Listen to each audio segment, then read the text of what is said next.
And this is our flagship episode. Yeah.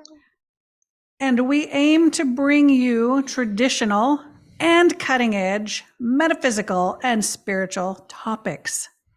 We have often wished that we could be in the inner circle of some of these spiritual leaders and teachers and gurus and people that work in this realm. And we've often talked about wanting to be a fly on the wall, just to be able to listen in on those conversations. But we hope to bring to our audience the ability to participate, not only just to be a fly on the wall and listen, but to participate in these conversations.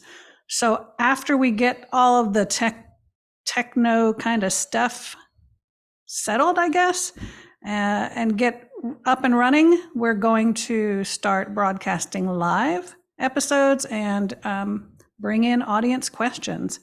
Our aim is to bring you what you want to hear and things that we always wished we could participate in, those types of conversations, and bring that to you. We're very excited about this. Well, before we go any further, I think we will introduce ourselves so you know who we are and what our backgrounds are.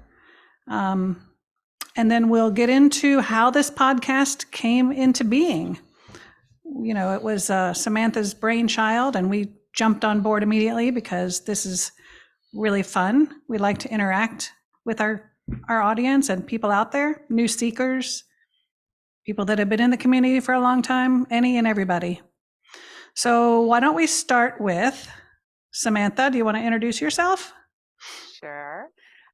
Okay, so my name is Samantha Love Kaufmann, and I always like to joke around and say, you know, the love part of it is legit because there's so many people in the spiritual community that will adopt, and I'm not saying anything negative there, just saying that it's legit. That's my maiden name. So it's kind of like my stage name. I go by Samantha Love because that's who I've always been. But my full name is Samantha Love Kaufmann. So don't want to confuse people. I've been involved in the spiritual community for over 35 plus years. And it all kind of started off with me finding my first mentor and, you know, discovering tarot and working through tarot for the next, 20 years. And then I didn't want to carry around a tarot deck anymore. So I set that down and just started doing readings without using a tarot deck or anything. And that's since morphed into all kinds of really cool things like the mediumship and the channeling, which is kind of how I dovetail into you guys and my experiences with y'all. So yeah, I'm and just a little bit more, just so everyone knows, you know, I'm a wife, I'm a mom, you know, all that typical stuff. I've got pets. I love cats, and I love to travel. So if I'm not on here doing stuff like this or in a session with somebody, chances are I'm on the road somewhere, road tripping or cruising or flying somewhere. Anyway. And you have a couple big trips coming up. Yes, I do. Yes, I do. Exciting. Yep. We don't want to go into that, do we? We don't have to, but we'll fill everybody in when you get back. Or you can tease it a little bit, Yeah, and I'm sure, sure people are interested on the tease. We're chatting around because it's there's so much behind it that's cool about how all of this came to be, which is part of the essence of what we're going to be talking about throughout these get-togethers and stuff. But just suffice it to say that my girlfriend had wanted to go on a cruise, on an Abraham cruise last, Abraham Hicks, back in the end of the year. She really thought that would be a cool idea. And I was like, I don't see how that's going to happen. Well, she has managed to make it happen. And now we're going on that cruise and we're going to see Abraham Hicks, and the whole thing's just amazing. So 9-day cruise in March. So super excited for that. So big shout out to Diana. Got to give her kudos. And then there's a couple of more trips coming up in April and May, going to California and then to Uganda, Africa. Amazing. Very cool. Fun. Yep. All right. Well, thank you for that introduction. And we're super excited, Will and I are, that the universe put you in our path or aligned our paths together. And yeah, big things. So I'm Dr. Allison Brown. Hubby Will. Yep. You want to go next? Sure, why not? As Allison and I said, my name's Will Brown. Where does it begin? Many years ago, childhood. Though I don't have the extensive work history or playing in the metaphysical space as Samantha does, but back as a child had a number of different experiences through meditation and just a very deep sense of intuitive nature. That kind of guided my life. I always knew there was a bigger presence over me, watching over me, taking care of me. Didn't really understand who that was, but it was a guiding force in my life. Right out of high school, I joined the United States Coast Guard, spent almost 30 years with them. And, life happens, goes on fast forward. You have children, you have a wife, you do all the different things in life, travel. And then around 2015, Allison played around with this thing called Reiki, and I was her guinea pig for that, as I always am for a lot of things that she wants to experiment with. And there was something interesting that happened during those Reiki sessions where I could actually feel something changing. Well, now I can look back on it and say, it was the energy. It was, the energy moving through me. I didn't have an understanding of that at the time, but I could definitely tell there was something that was taking place. And it actually spurred me on to learn Reiki myself. And in doing so, it even opened my connection to spirit even more, as it always does. I started experimenting with mediumship and psychic work. And then I took some training in that. And it seemed as if every client that I would work with, I would get that, psychic reading or mediumship type of reading, get a loved one come through. And I wanted to explore that further. And so that's where my mediumship skills came in. But then in around 2018, I was introduced to someone who was doing a Dolores Cannon practice called QHHT. And my biggest question during that, as some may know, QHHT, you come prepared with a list of questions for the practitioner to ask while you are in a very light hypnotic state. And one of my main questions was, who was that was over me? Who was watching over me as a child? Who was I connecting to? I was even praying to that sense that I had as a child. And that's where I was introduced to my other side of myself, which is my channeling side, my trance channeling side. Because during that process of being induced into a hypnotic state, I actually slipped into a very deep hypnotic state, a somnambulist state, where I don't remember what took place during the session. But during that, I was introduced to that guide, I'll call it, and that individual would be known by Enoch. And that was the very first individual I started channeling. And from there, I've built my team, or they built it for me, basically, introduced me to my core team. So any of those that will be able to see me on my YouTube channel, it's called The Collective, and it represents Enoch, Archangel Raphael, Archangel Michael, and Source. And we've been doing that since 2018. And now, moving forward from there, we've been helping individuals and clients work with their higher selves, their pets, introducing themselves to different aspects of galactic realms, all different types of stuff. So that's kind of my, I guess you could say, my history in a nutshell. That's where I've, kind of come to. So it's been quite the journey. It has been quite the journey. Absolutely. You should have seen he and the QHHT practitioner, because they were in the house and they came out of the room into the living room where I was.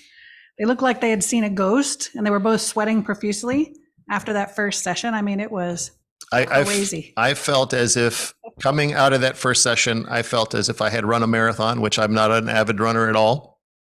I had no, I didn't feel like I was back into my body until several hours later. The energy was so powerful that, yes, I was wringing with sweat.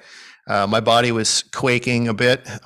It's the power of the energy that was flowing through me. But interestingly enough, because she was doing this as practice to get her certification, and I was like client number 2 or 3 for her, and she had never experienced something like that. So she asked if she could come back week after week, for several weeks, to continue this process, to understand it for herself as a practitioner, understanding this depth of trance state. And I would come with questions. Allison would come with questions. She would have questions and she would induce me. I'd slip into that hypnotic deep trance state. And an hour and a half would go by and I'd come out the other side, and everybody, between Allison and the practitioner, they would be so giddy and laughing and just amazed by what was taking place.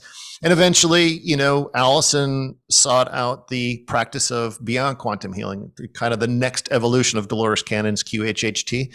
And from there, she learned how to induce me. And the very first time she induced me, it was one of those, holy crap, this actually works. And for 2 hours, I was out and she was asking questions, and it was just an amazing session. And so from that point, she carried me doing the induction process up until the end of 2018, where my team at one point guided me to sit in a chair and do some breath work. And I actually induced myself for a 2-hour-long session. And that's where it's progressed to today, where I sit in a chair and I do a little bit of breath work, which that actually has changed in the last several weeks, where I'm not doing the deep breathing. If some of you watch some of my other videos, I would do a very deep rhythmic type of breathing. And what I've been finding is it was actually doing some, I won't say damage, but it was doing some constricting to my gastrointestinal system, and it was giving me some reflux. So through an intuitive nature, I kind of already sensed that, but I wasn't sure. I went to see an acupuncturist, and she narrowed down and said, you might want to see if there's a different way you can do breath work, because it's constricting your gastrointestinal system. Pushing up on the diaphragm. Right, pushing up on I was doing more diaphragm work versus down low in the belly, and it was pushing up and making it very uncomfortable. And amazingly enough, during that first acupuncture session, my team came in and said, the breath work was just for you. We're always there. We're there with you all the time. You just have to listen. You just have to listen to the quiet. Mm-hmm. And so the very first session that I did, I just told Allison, we're going to practice with this. And I sat in the chair and I just focused inward, and I didn't do the breathing. And there they were. My team was right there, present and center. See, I could have told you that already, because I just learned that. So that's what my team has told me. So that's really interesting, because I kept going, I need to be doing the breath work like Will, because I'm not really going to get them to come in. Right. And then they just kept saying, no, we just slip in just like any other information that comes through. And I was like, oh. Yep. And for me, the breath work was more of, I'll call it a safety blanket or a security blanket for me, because that was the only way I knew how to connect. But now this process of actually looking inward and hearing their connection is even more magical. So those that are used to me watching me channel, and I have to let the ones that have seen me channel over and over again, I'm not doing something different other than I'm not breathing. I'm still connecting. So just bear with me. And it's just as powerful, just as connected, and it's amazing for sure. And these are the types of topics that we want to share with everybody. Exactly. To know that, sometimes along the journey we need a little ritual, or we need a prescription or a permission slip. Permission, yeah. Yep. To do this. So when you do your little ritual, it's setting the stage, really providing an intention that this is what I want to do, or this is who I want to call in, or whatever. And so there's nothing wrong with those things. It's just that when you understand that they're with you all the time, and your abilities are there all the time, you can let go of some of those things. And this is what we want to share with people. Right. The little nuances of the different practices. I mean, now, between the three of us, we have different modalities. We're not, experts on all of them or any one of them, but, the practices that we've used over time, the little nuances in them, we hope we can share with other people, and they can expand their tool bag a little bit from them as Absolutely. Now I want to back up and hear from Allison. Yep. Mm-hmm. What's your story, Allison? Before we get too carried away. So I'm an author and a Reiki master and a quantum healer. My awakening journey, I think the very first nugget began when I was in the Methodist Church. I was raised a conservative Christian in the Episcopal Church. When I became an adult, we converted over to the Methodist Church so we could raise our children in that church. But all through that, growing up, I had reservations. I just had questions that could never be answered. And so I think that that niggle of an awakening sort of was working all the time. But then there was one moment in the Methodist Church when I had a claircognizant moment, meaning I knew something without knowing why I knew it. And I knew that God gave me a message. He said, start a healing team in this church, hands-on healing. And I wasn't afraid of that. I mean, I had grown up knowing that you could lay hands on people, and Jesus did. So I went to the pastor, and the pastor said, I knew somebody was coming. And I said, well, I guess you got the same message that I did. So this must be for real, right? Yeah, so I started that hands-on healing team, and I knew that when we laid hands on people, things happened. So that was my first sort of understanding of healing, and my understanding that God still spoke to people and that I had a mission to do. And so when we moved, that was in Texas, when we moved up here to South Carolina, we just never really found a church congregation that we loved as much as that one, that felt like a family. So I started drifting away from regular church attendance. And that's when I started looking at Reiki, because I really wanted to see how Reiki jived with what I knew about hands-on healing in general. And so it took me literally 4 years to be courageous enough to take a Reiki class, because I had been raised that acupuncture and meditation and yoga, heaven forbid Reiki, all of those things were going to cause me to go to hell. They were evil. They were from the East. I should not be looking into that. So I was nervous, and I kept hearing about Reiki and hearing about Reiki. Literally 4 years later, I finally went to take a class, and it was quite profound. And that probably really was the beginning of the cracking of that eggshell and the bursting out of me in this metaphysical realm. I came home and I started practicing on Will. It opened up all of his intuitive abilities, and then everything just went crazy, and in a good way crazy. Literally, I mean, our lives have taken such a different trajectory, and I wouldn't trade with anybody in the world. I just love this, and I love that I was able to finally be bold enough. So subsequent to that, I wrote my first book called The Journey Within. It is an account, in part, it's an account of my reconciliation between my conservative Christianity and the greater spiritual perspective. The rest of the book goes over 14 non-traditional spiritual practices that I was afraid of, that I want other Christians to be able to be brave enough to explore, because they will literally skyrocket your relationship to God, to the angels, to Jesus, to whoever it is that you didn't think that you could have a personal relationship with. I mean, they talked about that in the church, a personal relationship, but I never had a personal relationship. The pastor maybe did, or I could read my Bible, but it wasn't like I was hearing from them directly. And I mean, taking a little bit of a risk, the reward is so great. So I want other Christians to be able to have that possibility. And that's why I wrote that first book. So people need to read that book. That's important. It's really a good one. And it's a nice one to have on your coffee table, even if you are not a Christian or a conservative Christian, but you have everybody has family or friends that are, and maybe they think you're wacko, or they might say, you're going to hell. What are you doing? So having it just on your coffee table as kick the door open a little bit, or a conversation starter, right? So then once Will started the channeling, my guides sort of pushed me into this class called Beyond Quantum Healing, Candace Carl Goldman's modality. She was a protege of Dolores Cannon for 9 years.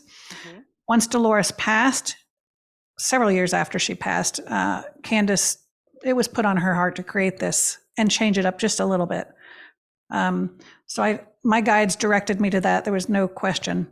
And when I got certified, of course, he was the first guinea pig again, because I knew that he could go under. I was just worried because we've been married, 32 years now? Yeah, it'll be 33 yeah, it'll this year. be 33 this year. So I thought, he's used to my voice. He may not be able to get under, Well, he did.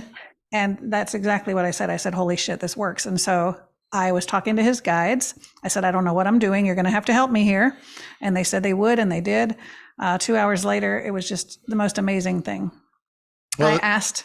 Well, I was just going to say that, along that journey for you, there were so many places that were divinely aligned. You can look back at them now and see where they're divinely aligned. One being, this process of taking Reiki classes, being led into the Reiki field itself. You heard about something called Reiki, and the only way you heard about something called Reiki is because you were teaching an online college course, and I think it was one of your students, was it not? Mm-hmm. One of your students said, hey, I can give you some. Because we were talking about stress reduction in children, because it was an education class. I was teaching education classes, master's level.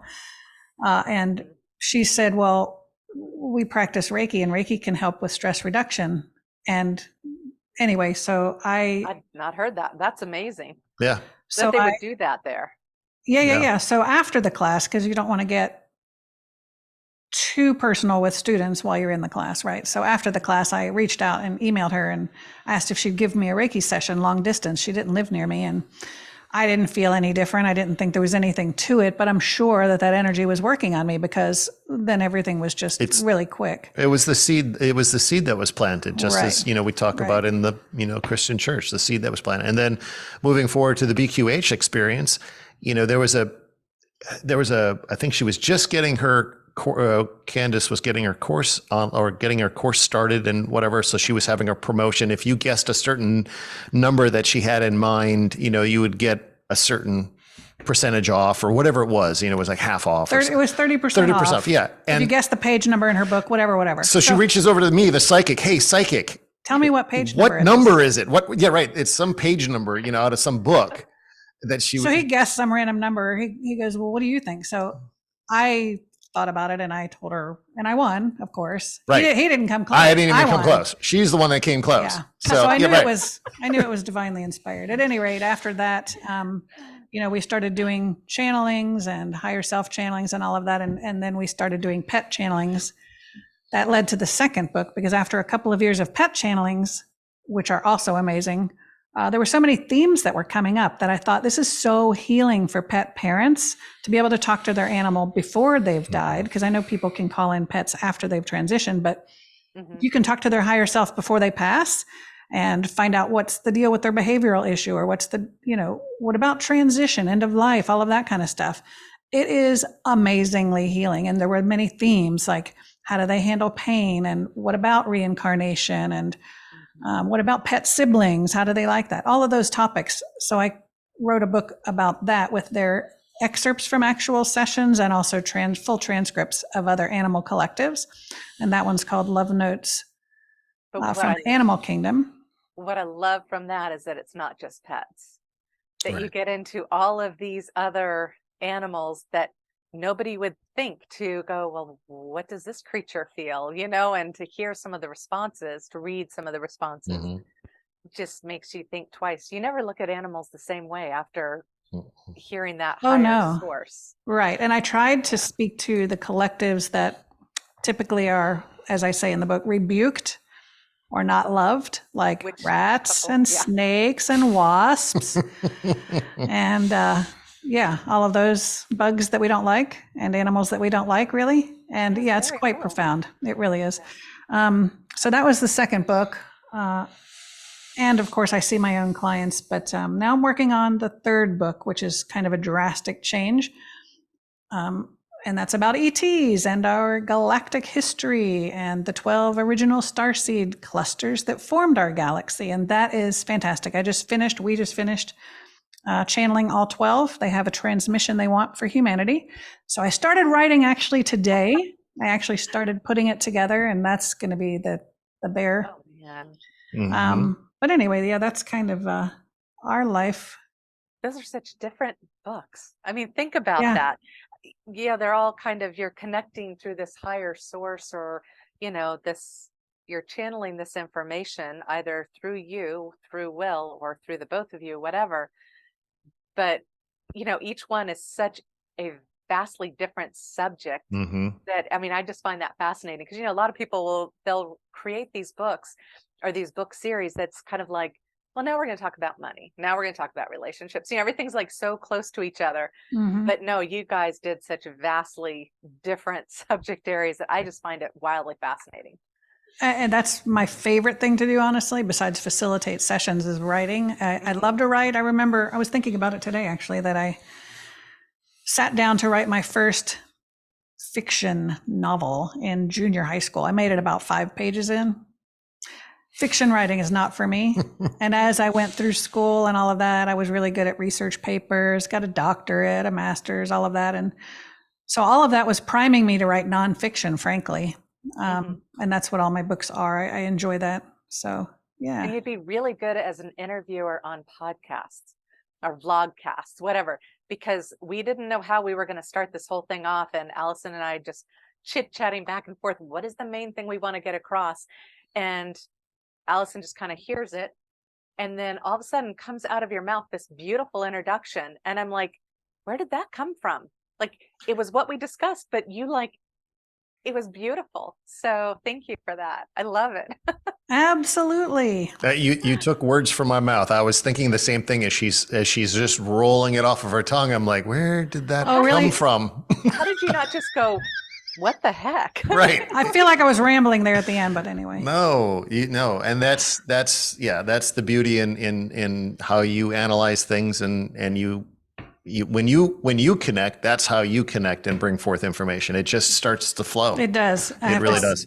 That is part of your connection, because when people are sending in questions, for the collective, or we're in a group and then you're presenting these questions to Will and the collective.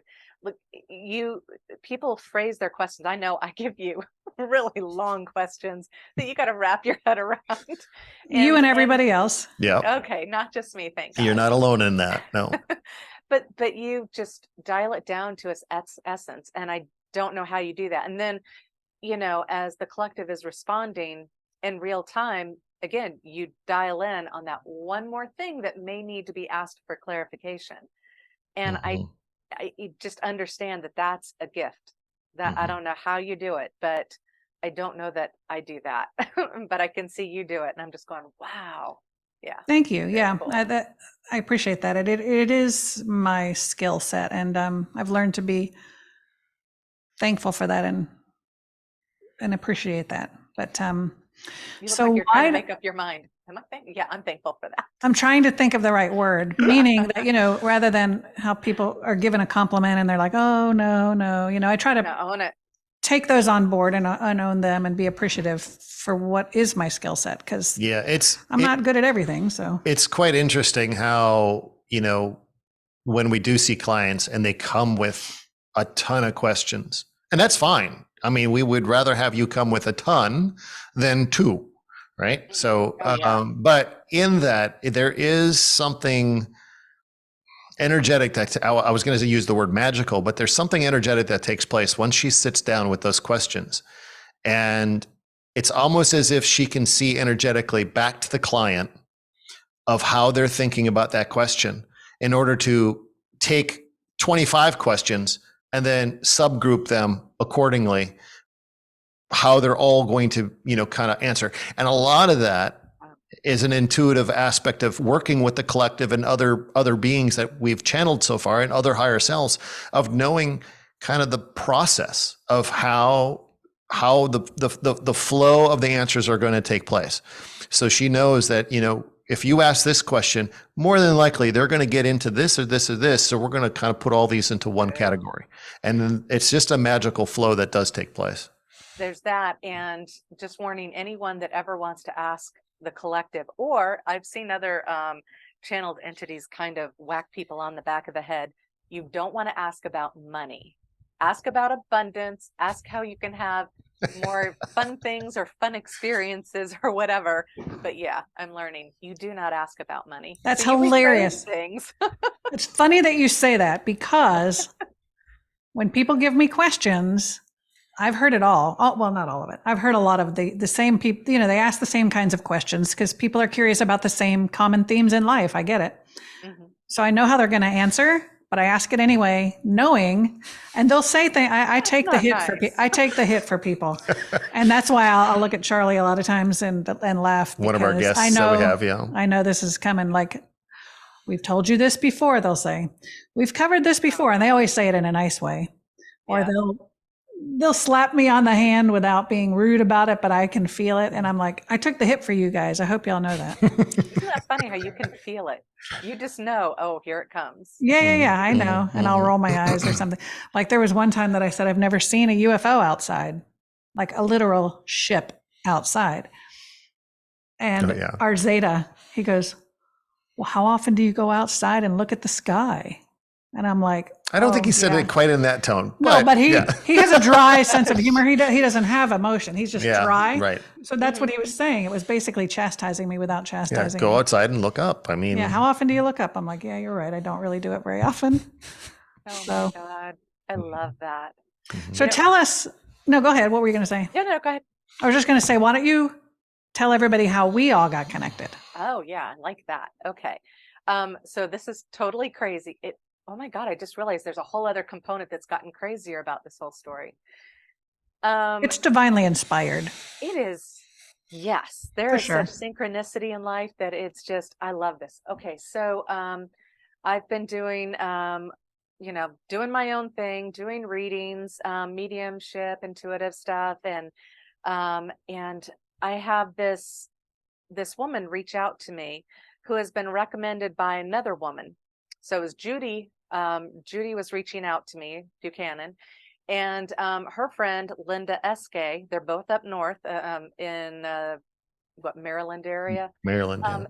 So I had known Linda through this other online group that was called The Collective. And it was an amazing thing that helped us work through, reference of self-limiting blocks and things like that. So you go through this kind of work, dealing with past hurts, pains, emotions, and you kind of get to know people. So we were getting to know one another in this group. Anyway, so she had, I'm trying to remember if it was before or after. I think it's that I did a reading for Linda that, her mom came through and it was such a huge shift. Like she didn't even know it's what she needed and it's what she needed. And from that point, her life just started, shifting in the most beautiful way. So she was telling everybody about me. So she tells Judy to contact me. So Judy reaches out to me. We have a reading. And she's like, I've got some friends that are, they're in South Carolina. I don't know how far away that is from you, but they're in South Carolina and, you might want to reach out to them. And I was just kind of going, okay. So tell everybody where you are. I'm in Bluffton, South Carolina, which is like on the border of South Carolina and Georgia. And we're north of Charleston. Yep. And you guys are north of Charleston. So that's only literally 2 hour drive. That's like nothing. I just remember when I reached out to you guys, I was just kind of going, I can't believe that I'm going to, because I'm thinking, oh, you guys know it all, and here I am having done this for so many years. And yet still our ego just does this number on us, right? So I'm just kind of like going, oh, they're not going to want to hear from me, whatever. But I reach out and you're just like, yeah, come on up. Let's get together. And, Will can do a reading and you can do an exchange reading and we'll just have a great time. And I'm like, I was a nervous wreck. I really was. I was just like, I don't know what I'm getting myself into. Well, the piece that I remember prior to that was that Jude, we have a small circle. And whenever somebody gets a session with a really good practitioner, they tell everybody. And so then we see all these people. It's like a firestorm. So Judy had a good reading with you. Oh, yay. And of course, she's close with us. So she's like, oh, I just had this great reading with Samantha. She lives close to you. You may want to get a reading as well. Well, Will and I don't get energy work or sessions with very many people. We just don't. For one thing, we don't have a whole lot of time. And we just don't because we know so many people. And so, I don't know. We just don't. I just generally don't feel like I don't need it so much. When I need it. But yeah. Right. So I remember sitting on my back porch in the summertime, just contemplating, should I contact you? Judy said you were really good. I don't know. So I did reach out and I remember typing a little email and whatever. And so I said, do you want to trade? You're like, oh yeah, sure. So you came up and I think we traded the same day, didn't we? Yeah. Yeah. So you did it first. You did a spot on, awesome psychic reading, pulled in some of my guides and whatnot. Well, the craziest thing from that is the one thing that I told you specifically that came through for you, and I have resonated it, and my my multidimensional team has picked up on it, and you know, it's like it is a thing. It is one of the biggest themes, is that we are not meant to be gurus. We are not meant to be put on this pedestal and so forth. That we're to be looked at as, hey, I got something that I know that could help you. It's making my life better. Here's a bit of information. And all you're doing is, you're not saying I'm better than you, I know more than you. It's just, I know more in this one area. And you're just putting your hand out and you're just helping them up that one step. Yep. It doesn't have to be a whole, you know, the whole ladder, you know, it doesn't have to be, it just this little thing. And Right. I remember telling you that because you were like, I don't know about speaking in front of groups and stuff. And that's what they told you. They said just to go at it with this attitude of, you're sitting in front and, you know, and you're just saying, hey, I got this one bit of information to give you. And it takes all the pressure off. Mhm. But it also, it adds all the authenticity into the whole process, which, you know, you don't need the bells and whistles. You just show up and there you are. Mhm. Right. So I love that. Right. That And was I cool. find that I'm learning as much from the people that I encounter. So, you know, when I have a client, I end up gaining that much more knowledge about, you know, spiritual aspects, the other side, you know, whatever it is. So it's really, when you talk about energetic trade, you know, it's a win-win. It's amazing. Yeah. So that was fun. And so then we just can't get rid of Samantha. She's up here all the time now. For one thing, you don't mind driving. That's the Right. thing. You know, you don't Yeah. you don't Yeah. mind driving. 2 hours is like no big deal. Because I'll say, hey, we have this event. It's only an hour or two. Do you want to come up? And you don't mind. And we spend the day together. So Right. I put That's nice. everything on hold. I listen to whatever, you know, book on audio that I've got going on and just veg out. So that's like that drive time. I have friends who will be like, oh, well, call me when you're driving up to Charleston. yeah, you can get a lot accomplished. Right. No, I'm not. I just want to listen. I just Listen, wanna yeah. But if to you my needed stuff. to, yeah, if you needed to have a phone conference, you could do that too. I mean, Yeah. Nope, you- I will you not do prefer- it. Nope, that is my time. That's your time. Yeah. Right. Yep. Right. Exactly. Yep. that's when we get in the car, we get on the phone. Every time we call your mother, she's like, are you in the car again? Yeah, we're in the car Yeah. again. We're driving. Got too much Oh, stuff to do. no. But See, that that's that like is that that is the nice thing, because when you do come up, you always come preloaded with a lot of questions, right? Yeah. And so we do we do whatever we're doing here at the treehouse, which you see in the background. And we get done whatever session or whatever experience we're doing up here, and then we go out to eat. Yes. And then it's like round two. It's kind of like what we're doing right here. It's okay. Come with a list of questions. Let's hash them out. Let's talk about it. Let's get the nuances out. That kind of thing. And that's kind of what I think we're trying to accomplish here is So- to have that. Right. And with So that I'm in trying to mind, save on gas and not drive up there all the time. So I propose this idea of, now, every time we'd get together, it's just the conversations. I mean, I would just stop us and go, we need to be doing like a podcast or blogcast, whatever. I'm like, Mhm. this is good information. This is like really, it was lighting me up. It was so fascinating. And it's like the time would go by so quickly. You right. know, and yet so much information would be coming through, you know, Yeah. just that you did need the time to digest it all. Yeah. I mean, So- the time I could talk about this every day, all day. It's just fascinating. I'm still But with doing the road trips. what's that? I'm still doing the road Okay. trips. Oh, yeah. I'll Of come up there course. one time and we'll do this. That's Of course. that would be even, Oh, yeah. We have to do it live with all Abs- three in the studio in the treehouse. Absolutely. Third mic. That's fine. But with that in mind, talking about topics and all of the discussions that we enjoy, what do you guys envision are some of the topics that we want to cover? Like, just throw some out there for the audience to kind of chew on for now. Definitely, I mean, because I think what's kind of right at the forefront right now, because of the book that you're doing, the galactic stuff, definitely some galactic There's stuff. a lot to Star cover. Yep. seeds. Yep. Definitely. Because that's a buzzword right now. And I don't want that to get, I don't want that to get watered down as insignificant or lost or whatever, because everybody's talking, you know, like, I mean, there's people going, starseed, what's that? But I mean, once you get into this realm of things, you all of a sudden see tons of books on it and you hear so much about it. It's like, what the heck is it? And Right. And I think So it's becoming a little bit cliche though. And we want to bring right. the, Yeah. the the profundity of it back, I think. Yeah, and it's the granularity of it, because right now starseed kind of represents an overall aspect. It's a singular, not a multiple. And what we found with the last series of channelings of the 12 different starseeds, the 12 original starseed clusters that, for, I guess in essence would be, created the universe, created our existence, galaxy, our galaxy. Well, there's layers to that. So where do we fit into that?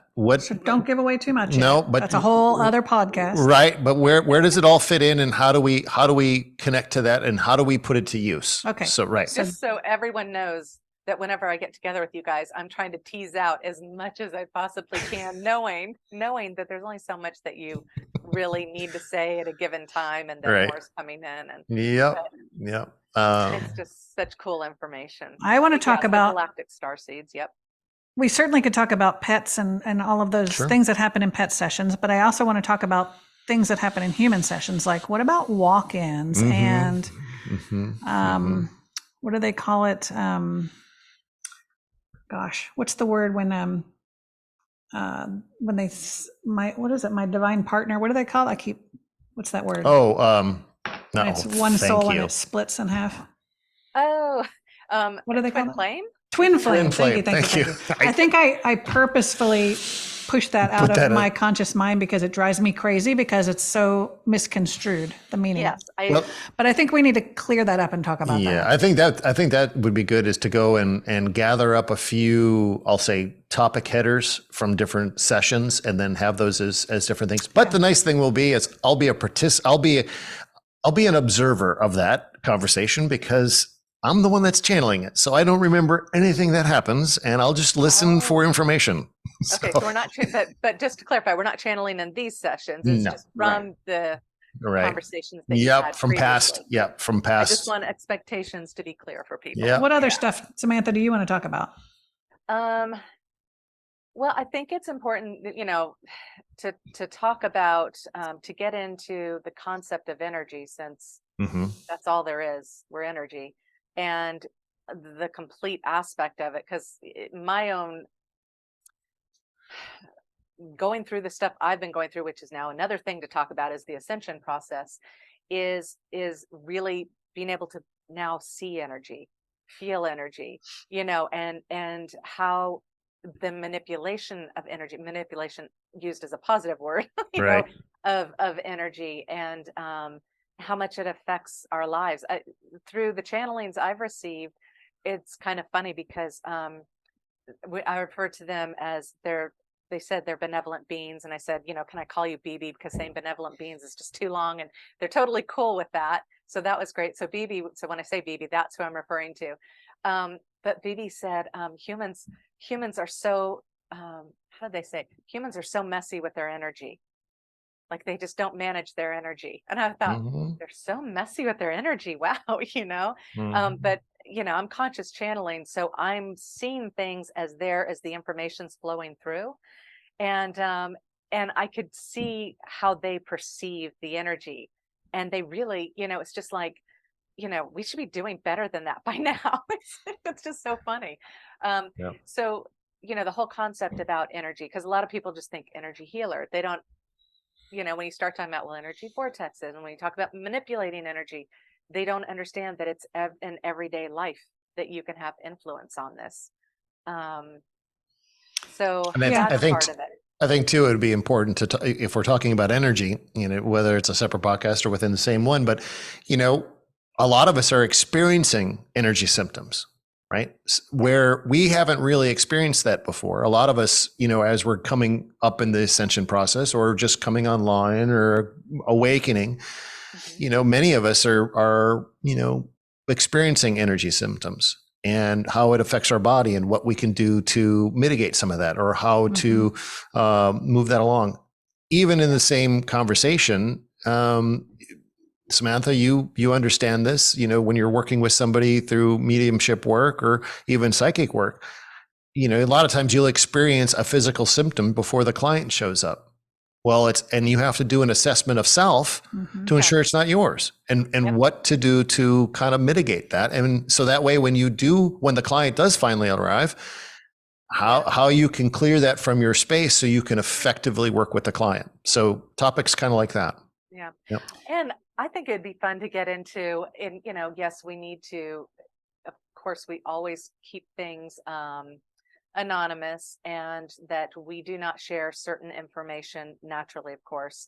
But I think it would be fun to, to share what it's really like to be in a practice, what it's really like to, what our day is like, because one of the things that always fascinates me is that people, they look at what you do and they say, well, I'm only paying for an hour's worth of your time, but they don't understand that you didn't go out and party the night before, and you made sure you had a good night's sleep, and that you may have refrained from taking some medicine that might have helped pain or something, that we're making all of these decisions knowing that we need to be energetically ready for that meeting the next day. So, and then just kind of some of the fails and the fun part of it. I mean, it's I like a good point. I like that topic because it gives kind of as we are tossing around ideas, right? The fly on the wall aspect.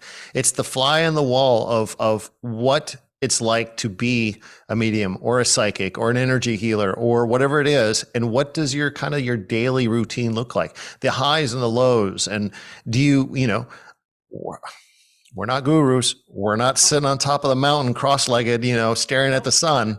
We're paying bills. Where do we F up every now and then? Exactly. Who are we cussing out? Like everyone else. Right. Who are we cussing out while we're driving down the road? Those kind of things. Behind the scenes, we're real people, right? We do things just like everybody else, but we also have this ability and we have these tools. And abilities, we can call them abilities. They're tools, and it's how we refine the tool. And it's getting into that. Again, we don't want to go too deep. No, we don't want to go too deep. Yeah. I think it's also. I'm kind of open to, we just jump in, and I think as we get this going and we start doing this more on a live basis, and even if people are watching these things after the fact, if they post comments and they say, hey, would you focus on this topic? I would like to learn about this. Sure. I think between the three of us, we've kind of hit on a lot of different areas. Yeah, and thank you for bringing that up. I was going to tell our audience when they're listening to this to go ahead and put in the comments, and we'll go back and look what topics they'd like to see covered. Yep. I do think some foundational stuff like the difference between a psychic, a medium, and a channel, the different types of channeling. You said physicality. I think we need to talk about the body and how we can use this work to heal. I would like to confidentially talk about some session stories too, some of the things that we're seeing, any themes that we're seeing, what kind of clients are coming, because they do come in droves. They come in waves certain types. themes, with certain it's issues. Interesting. Yep. And they have no idea that they're coming in like that. So that's really, really interesting. That's and how different practitioners get different types of clients.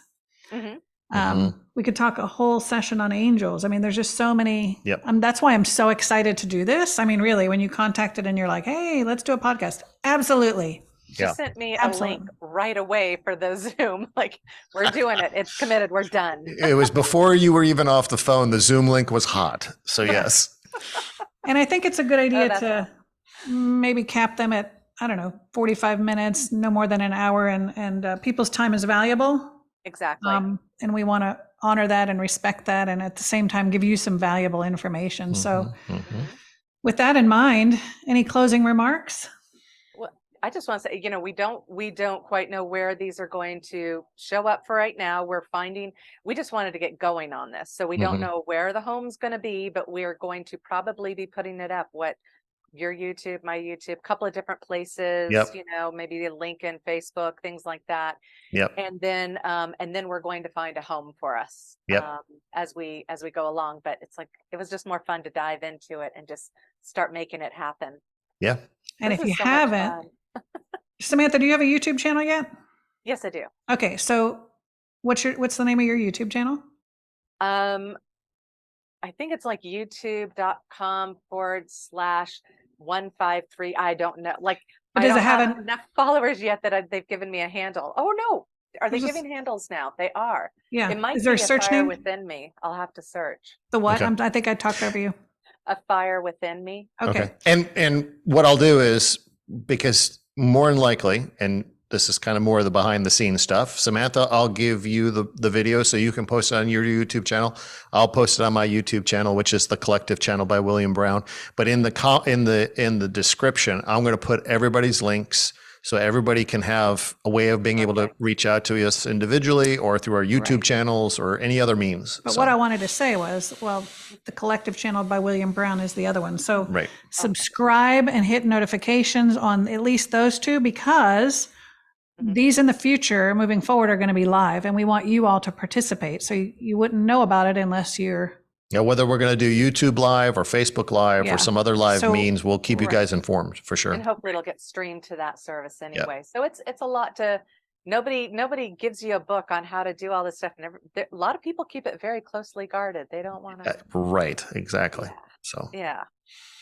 Okay. Well, thanks to all of you who have been with us from day one, from the very first blog, podcast, whatever we're calling it. Thank you to those who have watched.